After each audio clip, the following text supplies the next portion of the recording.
108페이지에 보시면은요, 상품권 선수금과 예수금 있는데요. 둘 다 시험 문제에 좀 잘 나옵니다.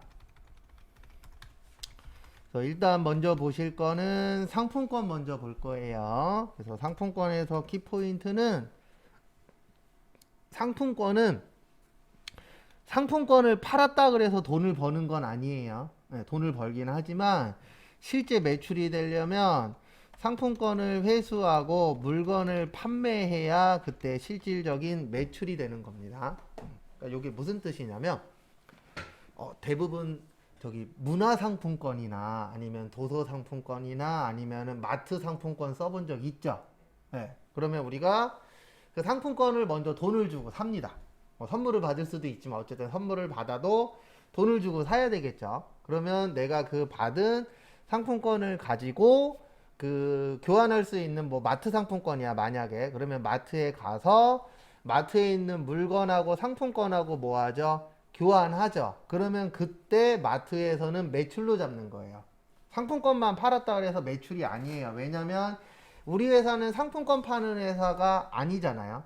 상품권 파는 회사가 아니고 마트에서 물건 파는 회사죠. 그래서 상품권은 상품권을 팔았다 그래서 매출이 아니고 그 상품권과 물건을 뭐 해야 돼요? 교환해야 돼요. 일단 그거 좀 봐두시고.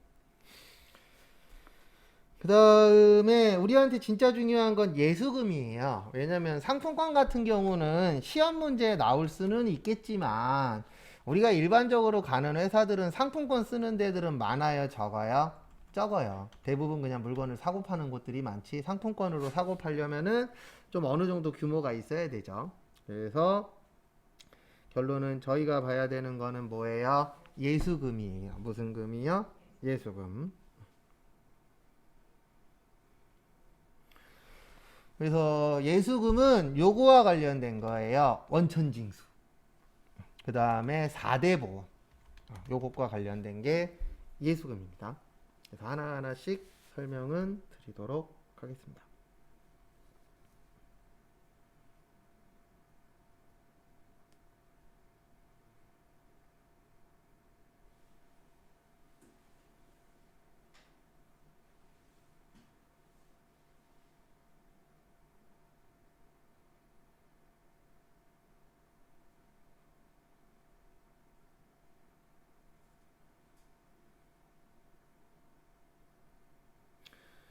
그래서 앞에 보시면은요. 첫 번째로 이제 원천징수. 원천징수가 뭐냐면 우리가 돈 받죠. 네, 그게 이제 원천이 되는 거예요. 거기에서 뭐를 떼어요? 세금 떼어요. 네, 그걸 무슨 징수라 그래요? 원천 징수라고 합니다. 가장 대표적인 게 요거. 소득세랑 지방소득세. 이 지방소득세를 예전에는 주민세라 그랬어요.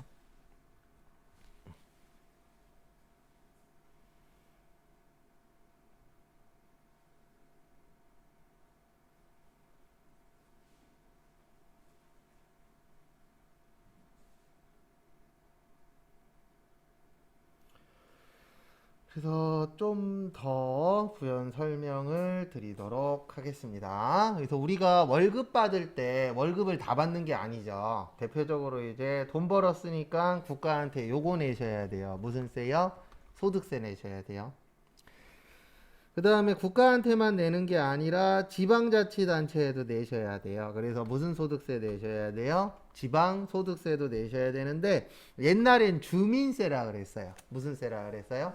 주민세. 근데 지금은 지방자치단체가 갖고 가는 거다. 그래서 무슨 세라 그래요? 지방소득세라고 표현을 합니다. 근데 어쨌든 이 두 가지는 우리가 월급 받을 때 띄는 것 중에 하나죠. 그 다음에 요것도 월급 받을 때 띄죠. 무슨 보험이요? 4대 보험. 그래서 4대 보험에는 대표적으로 건강보험, 그 다음에 건강보험 안에 장기요양보험이라는 것도 있어요. 뭐도 있어요? 장기요양보험. 그 다음에 국민연금, 그 다음에 고용보험, 그 다음에 산재보험. 이렇게 이제 네 가지로 대표적으로 나누어집니다.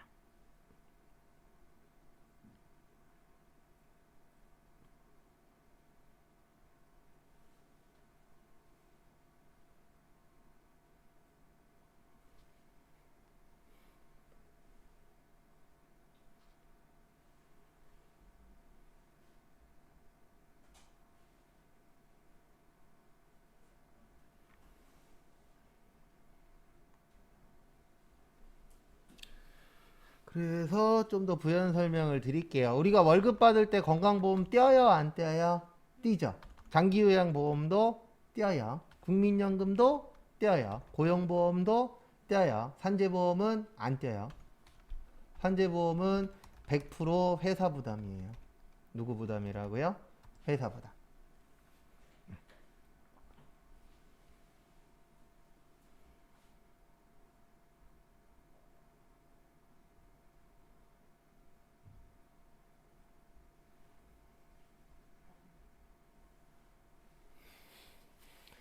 그 다음에 건강보험, 장기요양보험, 국민연금은 반반씩 내는 거예요. 어떻게 내는 거라고요? 반반씩. 그래서 내 월급 명세서에 5,000원이 찍혀 있으면 회사에서도 5,000원을 내는 거예요. 그래서 총 얼마 내는 거예요?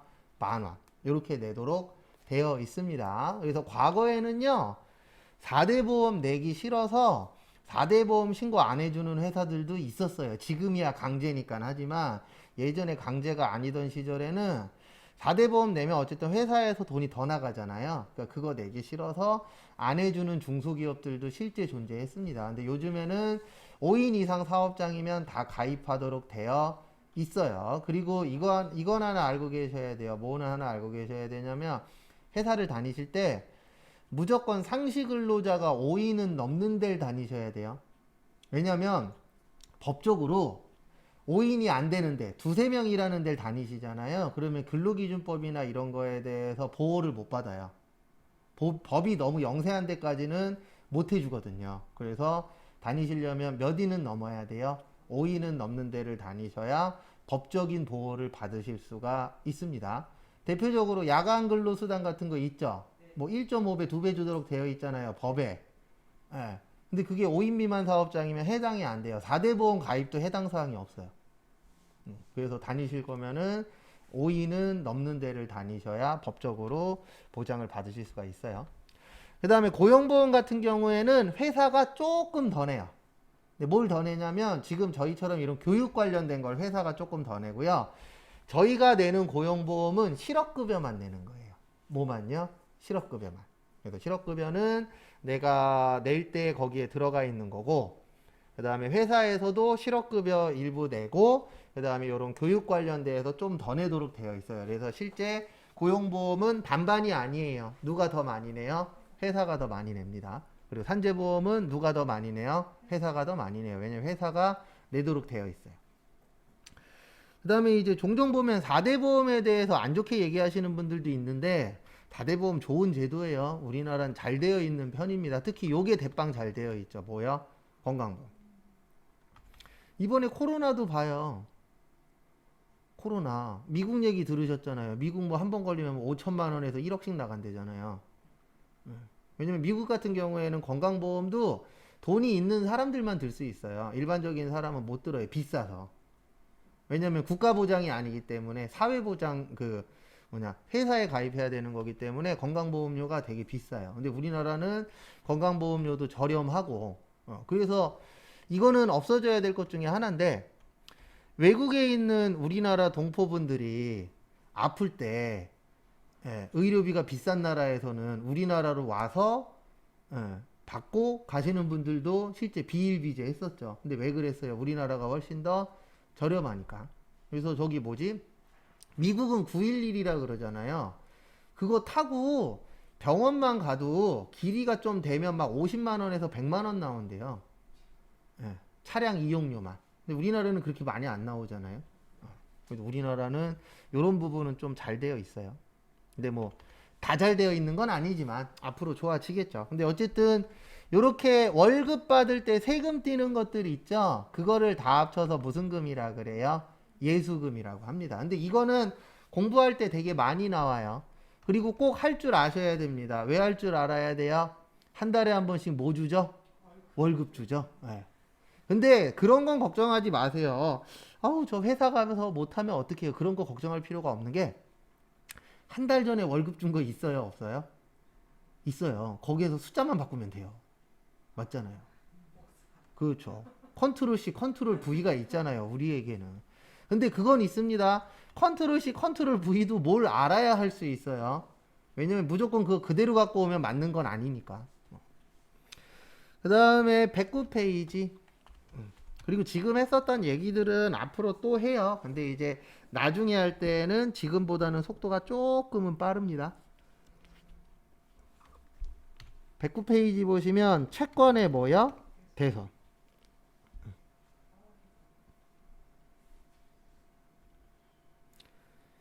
그래서 채권의 대손 보시면은요.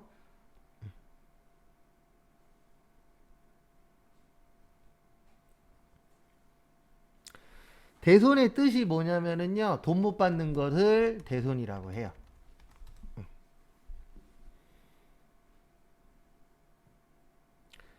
그 다음에 채권의 뜻은 뭐예요? 받을 돈.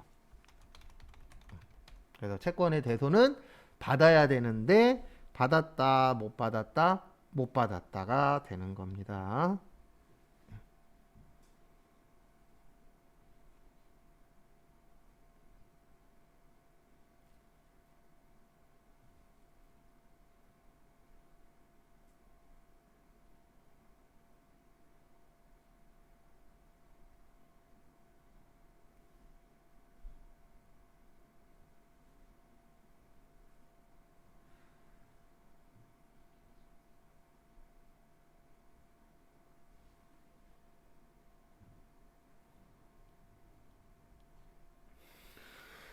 그래서 일단 설명 먼저 쭉 드릴게요.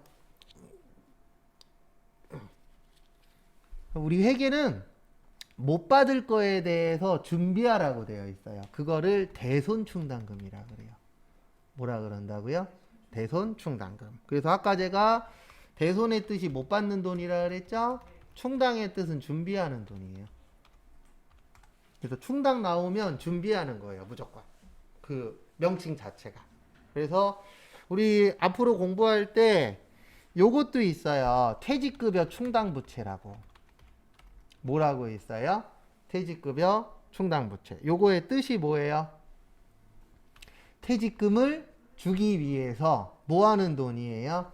준비하는 돈. 그래서 충당 나오면 뭐 하는 거다?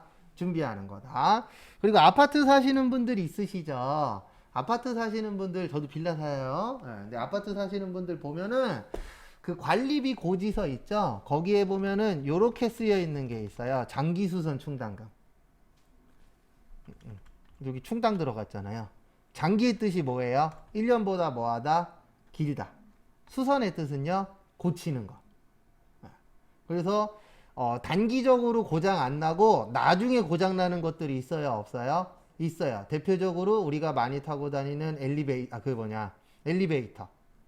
이런 것도 1년 안에 고장 안 나잖아요. 근데 이게 계속 쓸 수 있는 건 아니죠. 그래서 나중 되면은 바꿔야 될 수도 있어요? 없어요? 있죠. 그런 거 관련해서 준비하는 돈을 뭐라 그래요? 장기수선 충당금이라고 합니다. 근데 저희 시험엔 안 나와요. 왜냐면 우리 시험은 아파트가 아니니까. 그냥 이런 것도 있다 정도는 아시라고. 그래서 충당 나오면은 뭐 하는 돈이라고요? 준비하는 돈이에요. 근데 왜 준비하냐면 대부분 이런 돈들은 금액이 클까요? 작을까요? 커요. 네, 크니까 미리미리 조금씩 준비를 해놓으면, 미리 준비를 하면은 나중에 발생했을 때 타격이 조금 줄어들 수는 있죠. 그래서 우리가 보험 드는 이유가 뭐예요? 저도 보험 꽤 많이 들고 있는데, 보험 들고 있는 이유는 하나입니다. 돈 많으면 보험 들 필요 없어요. 맞죠? 내가 만약에 뭐 몇백억 자산가야. 그러면 보험 들 필요가 없어요. 그 돈 갖고 투자를 하는 게 낫죠. 왜냐면 다쳤어. 1,000만 원이 필요하대. 그냥 1,000만 원 쓰면 되잖아요. 너 돈 많은데. 근데 일반적인 서민분들은 1,000만 원이 필요하대. 1,000만 원 있어요, 집에?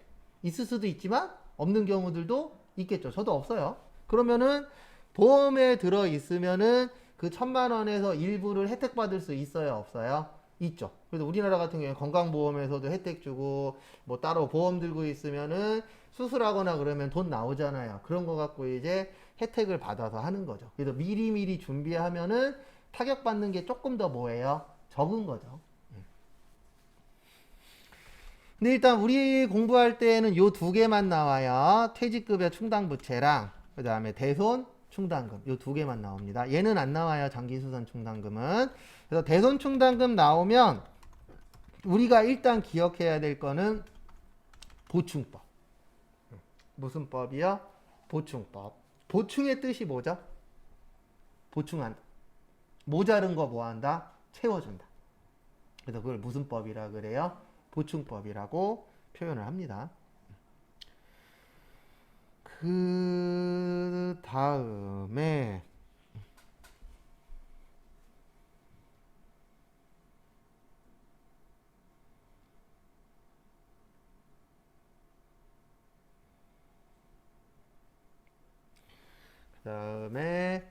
두 가지가 있어요. 대손삼각비하고 기타의 대손삼각비.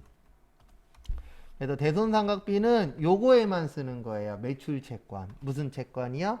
매출채권. 매출채권에 몇 가지 있다고요? 두 가지. 뭐하고 뭐요?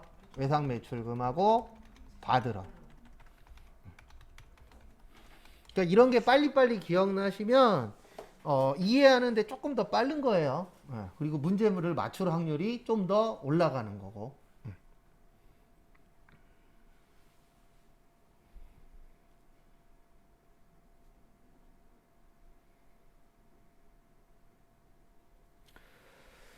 그 다음에 얘는 판매비와 관리비예요. 이 판매비와 관리비는 추후에 설명드릴 겁니다. 일단은 지금은 저거만 놓으세요.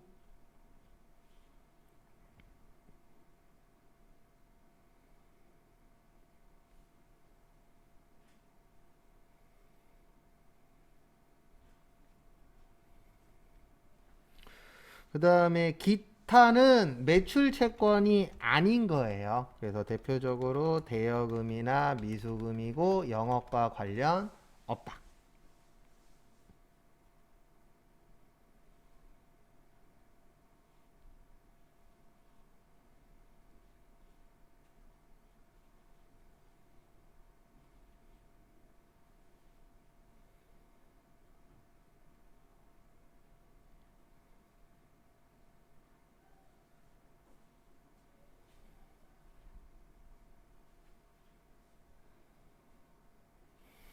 그 다음에 부연 설명을 좀 드릴게요. 요거는 말뜻을 좀 이해하시면 도움이 돼요. 대손의 뜻이 받을 돈이라 그랬어요. 뭐 할 돈이라고요? 받을 거. 우리가 공부할 때 받을 거의 대표적인 건 요 네 개거든요. 그래서 외상으로 팔았다. 외상으로 팔면 뭐 받아야 돼요? 돈 받아야 되죠. 그 다음에 어음 받았어요. 그러면 어음은 나중에 돈하고 교환해야 되거든요. 그래서 뭐 받아야 돼요? 돈 받아야 돼요. 대여금의 뜻이 뭐 빌려준 거라고요? 돈 빌려준 거예요. 돈 빌려줬으면 뭐 받아야 돼요? 돈 받아야 되죠. 미수금의 뜻은 받은 돈이에요? 못 받은 돈이에요?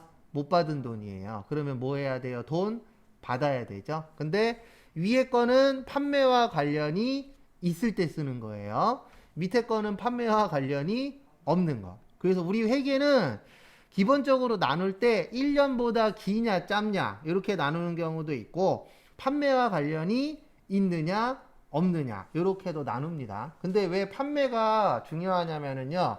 우리가 회사를 운영하는 이유가 싸게 사서 어떻게 팔자?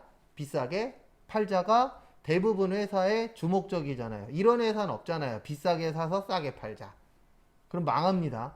맞죠? 그래서 우리가 믿지 말라는 말이 여러 가지 있는데 그 중에 하나가 장사하시는 분이 믿지고 파는 거야. 손해보고 파는 거야. 이런 말 믿지 말라 그러죠. 왜요? 손해보고 팔면요. 망해요. 맞잖아요. 그럼 뭐하러 장사를 해요? 집에 있는 게 낫지. 그래서 가끔씩 이런 생각 들 때도 있어요. 주변에서 보면은 어떤 분들이 막 몇 억을 들여서 장사를 시작했대.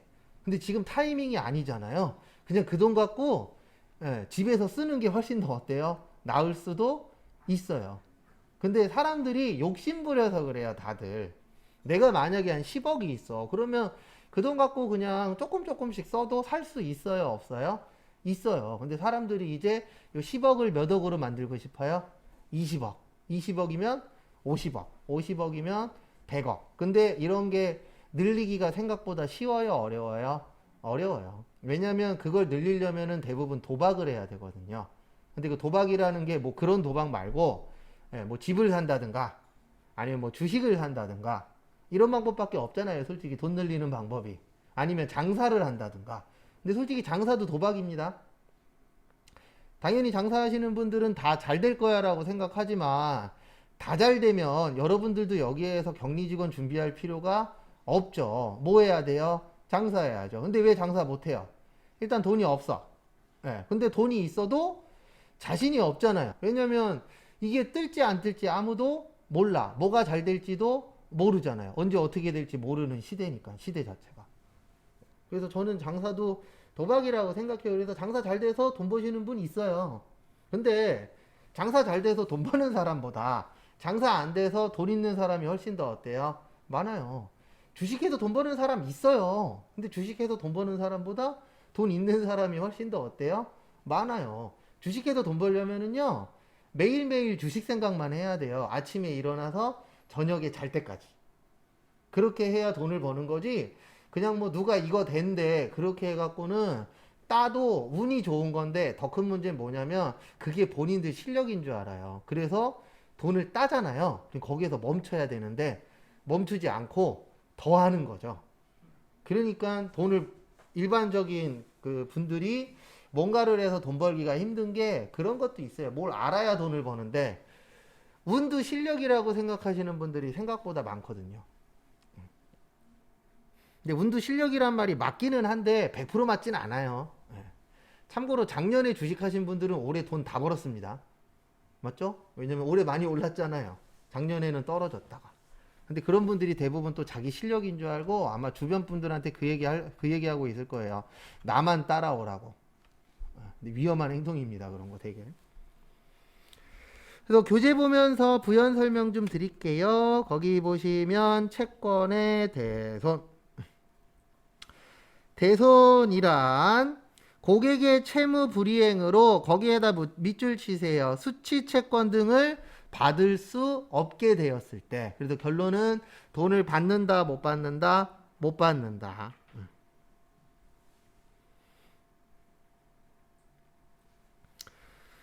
그 다음에 거기 밑에 보시면 대손상각비가 있고요. 기타의 대손상각비가 있는데요. 대손상각비는 뭐와 관련이 있을 때요? 판매와 관련이 있을 때. 그 판매와 관련이 있는 게 뭐라고요? 매출 채권이에요. 그래서 매출 채권에 두 가지 외상 매출금하고 뭐가 있다고요? 바드러움이 있는데 얘네는 뭐와 관련이 있다? 판매와 관련이 있다.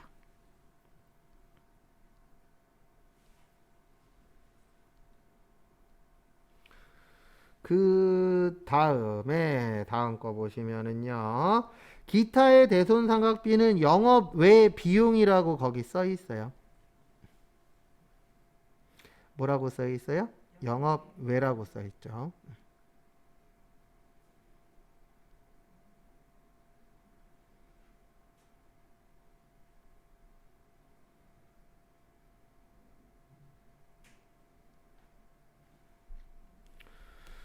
그 다음에 다음 페이지 뭐 다른 건 필요 없어요. 일단 우리가 알고 있어야 되는 건 대손충당금 그러면은 보충법이에요. 무슨 법이요? 보충법. 그 다음에 교재는 118페이지.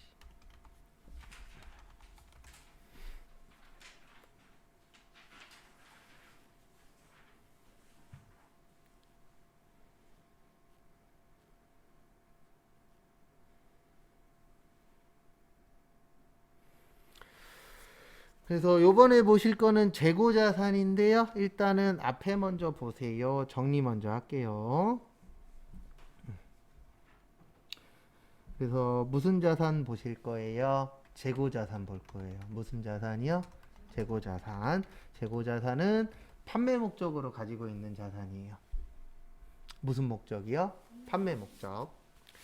우리가 사고 팔 때 중요한 게 두 가지 있습니다. 하나는 수량, 또 하나는 단가. 이거 중요해요, 안 중요해요? 중요해요. 몇 개 팔았냐? 중요하죠. 얼마짜리 팔았냐? 중요합니다. 그래서 우리가 재고자산에서 제일 중요한 게 수량과 뭐예요? 단가예요. 그래서 우리 회사 가시면은 재고 파악하잖아요. 그 재고 파악하는 게 수량 파악하는 거죠. 그래서 뭐 몇 개 남았느냐. 그러면 뭐 몇 개 남았으면 그거 하나당 얼마인지는 알잖아요. 단가는. 그래서 실제 예를 들어 드리면 뭐 이렇게 생각하시면 돼요. 우리가 마트 가서 물건 사죠. 물건 살 때 몇 개 샀냐? 중요하죠? 얼마짜리 샀냐? 중요합니다. 그래서 그거 두 가지가 이제 재고자산의 키포인트세요. 교재 보기 전에 정리 먼저 할게요. 수량 결정 방법에는 세 가지가 있어요. 몇 가지가 있다고요? 세 가지. 하나는 계속 적는다 그래서 계속 기록법. 요건 어디에다 계속 적는 거예요? 장부에다가 말뜻 그대로 계속 적는 겁니다. 근데 뭐를 적냐면은요, 이런 거 적는 거예요. 뭐 1월 1일 날 매입 100개, 1월 2일 날 매출 50개, 이런 식으로 장부에다 쓰잖아요. 그래서 계속 적는다. 그래서 무슨 법이요? 계속 기록법. 그 다음 거는요, 실지 재고 조사법이라는 것도 있어요. 요거는 창고에 직접 가서 확인하는 거예요. 실지라고도 하고 실재라고도 해요. 똑같은 말이에요. 그래서 직접 내가 재고 파악을 하는 겁니다. 그걸 뭐라 그래요? 실지 재고 조사법. 그 다음에 마지막으로 섞어 쓰는 걸 혼합법이라 그래요. 무슨 법이라 그래요? 혼합법.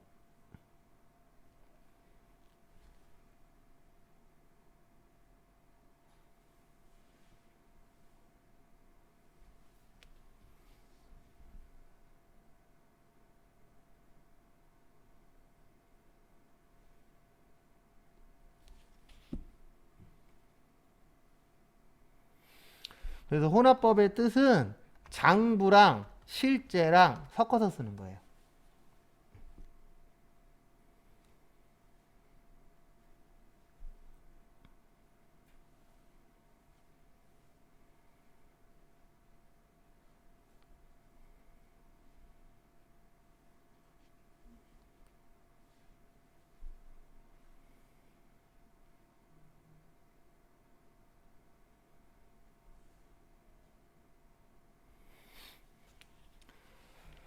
그래서 이렇게 보시면 됩니다. 어떻게 보시면 되냐면은요. 계속기록법은 어디에다 쓰는 거예요? 장부에다가 열심히 쓰는 거예요. 그 다음에 실지재고조사법은 어디 가서 확인하는 거예요? 창고 가서 확인하는 거예요.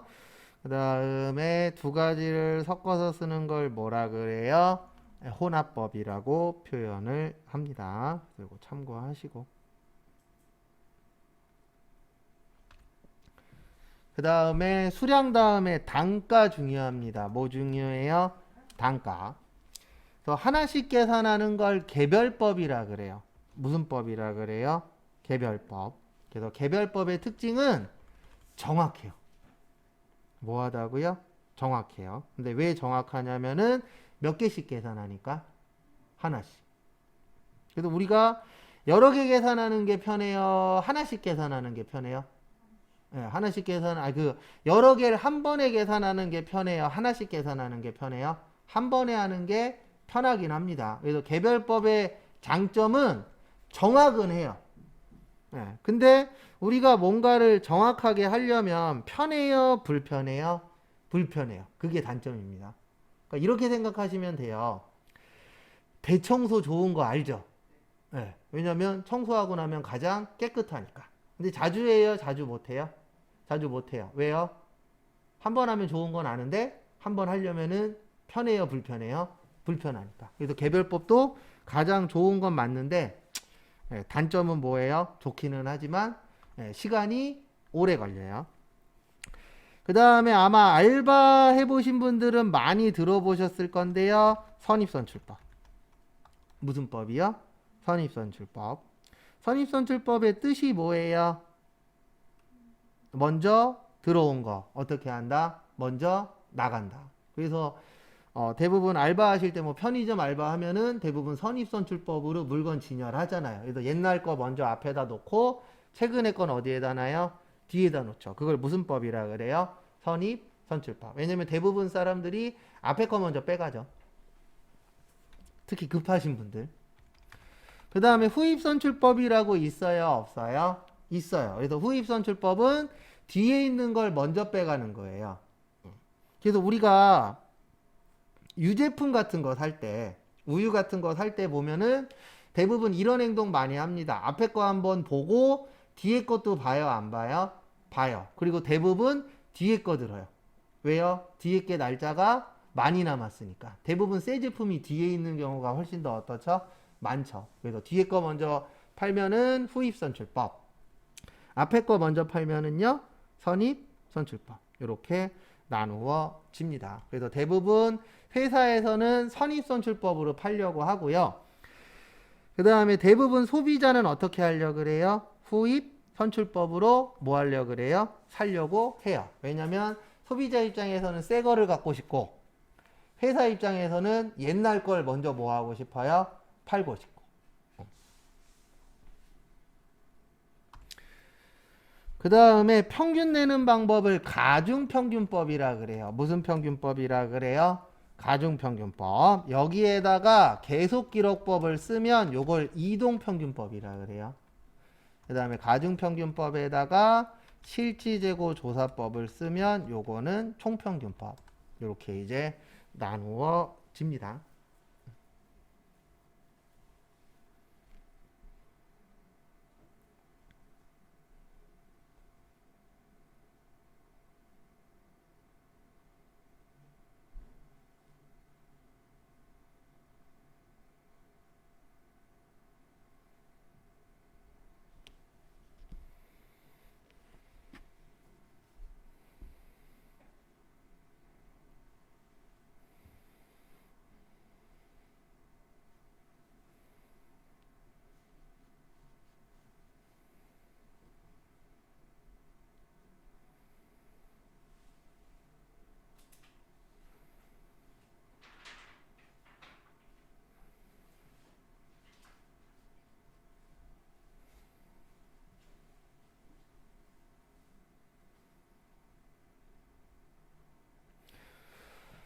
그래서 요거는 이제 단가 결정 방법은 총 5가지가 있는 거예요. 하나씩 계산한다. 무슨 법? 개별법. 그 다음에 먼저 들어온 거 먼저 나간다. 선입, 선출법. 나중에 들어온 거 먼저 나간다. 후입, 선출법.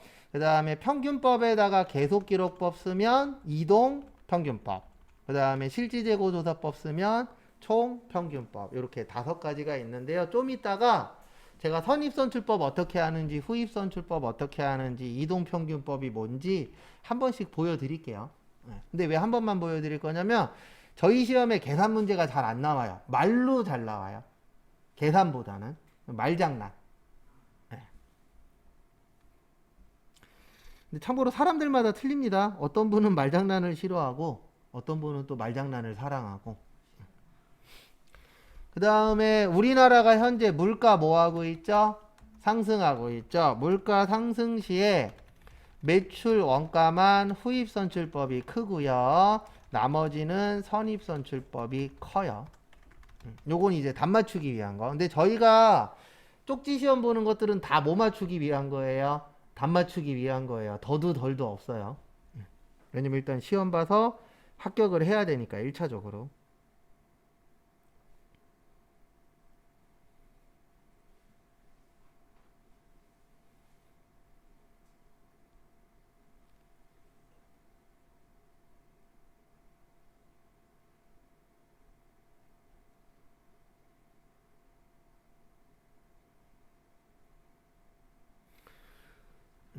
그래서 이게 무슨 뜻이냐면은요. 이 뜻이에요. 무슨 뜻이냐면은 지금 우리나라가 물가가 뭐 하고 있죠? 상승하고 있죠. 그러면은 원가는 무슨 법이 크다고요? 후입선출법. 이게 무슨 뜻이냐면 후입의 뜻이 뭐죠? 가장 최근에 산 물건이에요. 그러면은 우리가 옛날 게 비싸요? 최근 게 비싸요? 최근 게 비싸죠. 그래서 원가는 최근에 게 어떻다? 비싸다. 그래서 인터넷에서 물건 사시는 분 중에 이런 분들이 있어요. 어떤 분들이 있냐면은요. 물건을 사실 때 댓글에다가 이렇게 남겨놓습니다. 저 물건 샀어요. 물건 샀으니까 최근 걸로 보내주세요. 이런 식으로 글 남기시는 분들이 실제 있어요. 근데 최근 걸로 보내줘요? 옛날 걸로 보내줘요? 옛날 걸로 보내줘요. 왜요? 옛날 게 회사에 유리하니까. 그래서 후입선출법은 소비자한테 유리한 방법이에요. 그래서 원가가 어때요? 비싸요. 원가가 비싸면 회사 입장에선 좋은 게 아닙니다. 왜냐하면 싸게 사다가 비싸게 팔아야 하잖아. 근데 비싼 거 비싸게 팔아도 되긴 하지만 그만큼 남는 게 어떻죠? 적겠죠. 그래서 이 후입선출법은 누구한테 유리한 방법이에요? 소비자한테. 그러면 선입선출법은 누구한테 유리한 방법이에요? 회사한테. 그래서 회사나 아니면 아르바이트 가시면은 대부분 사장님들이 무슨 법으로 팔라 그래요? 선입선출법. 그리고 이렇게 생각하시면 돼요. 사장님이 어떤 행동을 했을 때 뭐라고 해? 그러면 대부분 그거는 회사에 플러스 되는 거예요? 마이너스 되는 거예요? 마이너스 되는 거예요. 그래서 후입선출법으로 팔지 말고 무슨 법으로 팔아라? 선입선출법으로. 왜요? 선입선출법으로 팔아야 남는 게 뭐하니까? 많으니까. 근데 그건 어쩔 수 없는 겁니다. 유통기한 문제도 있어요? 없어요? 있죠. 그래서 옛날 게 유통기한이 얼마 안 남았잖아요. 그래서 우리가 물건 살 때에 앞뒤 이렇게 여러 개 보시는 분들이 있어요? 없어요? 있죠. 왜 봐요? 유통기한 때문에. 그러면 사는 사람은 사는 사람한테 유리한 방법을 찾을 것이고 파시는 분들은 파는 사람이 유리한 방법을 뭐예요? 찾죠. 그래서 예전에 TV에 이런 거 나온 적도 있었어요. 어느 마트 직원분이 손님들이 우유 같은 걸 살 때 뒤에서부터 빼니까 그분이 거꾸로 놔버린 거예요. 원래 앞에가 날짜가 빠른 거여야 되는데 뒤에다가 날짜 오래된 걸 이렇게 거꾸로 놓아서 사장님이 좋아했다라는 얘기가 나온 적도 있었어요. 그래서 우리가 뛰는 사람이 나는 사람도 있잖아요. 항상 보면은. 근데 뭐 그게 중요한 게 아니고 요거 외워야 돼요. 그 다음에 재고자산 감모 손실이라고 있어요. 그리고 제가 지금 떠들고 있는 거 어저께 드렸던 그 총정리 있죠. 거기 보면 다 있어요. 그래서 정상적이 있고 비정상적이 있습니다. 뭐하고 뭐가 있다고요? 정상적하고 비정상적.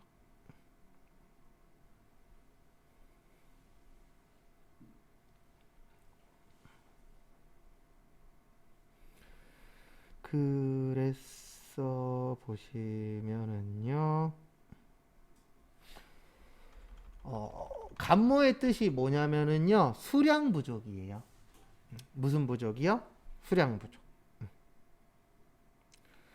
그래서 사장님들이 수량 부족하면은 좋아할까요? 싫어할까요? 사장님들은 싫어하겠죠. 왜냐면 우리가 수량은 맨날 맞아야 되잖아요. 근데 차이가 나면 돼요, 안 돼요? 안 돼요, 원래는. 근데 실제 회사 가시면 차이 나는 경우 있어요, 없어요? 있어요. 그래서 차이 날 때에 이제 회계 처리를 해야 되는데 정상적일 때는 매출 원가에 가산하고 회계 처리는 안 합니다.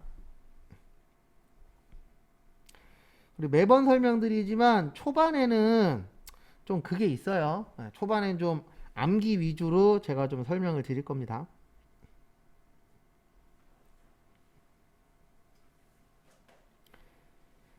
그 다음에 비정상적일 때는 영업 외 비용 처리예요. 그 다음에 회계 처리하는데 요거는 주로 전산 세무 2급에 나옵니다.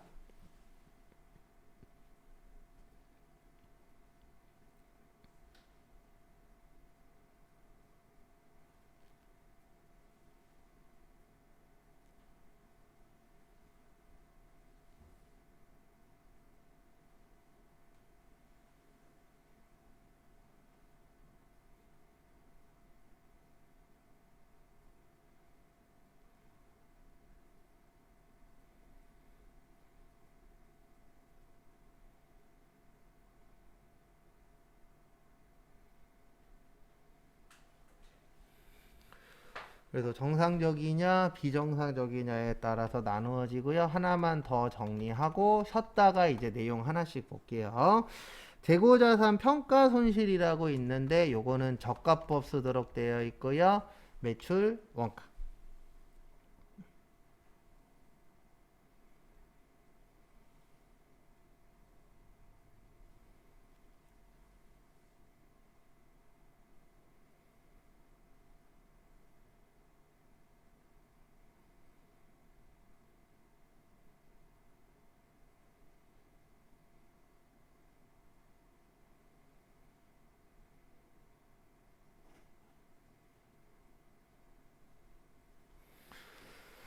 그래서 평가의 뜻이 뭐라 그랬죠? 평가?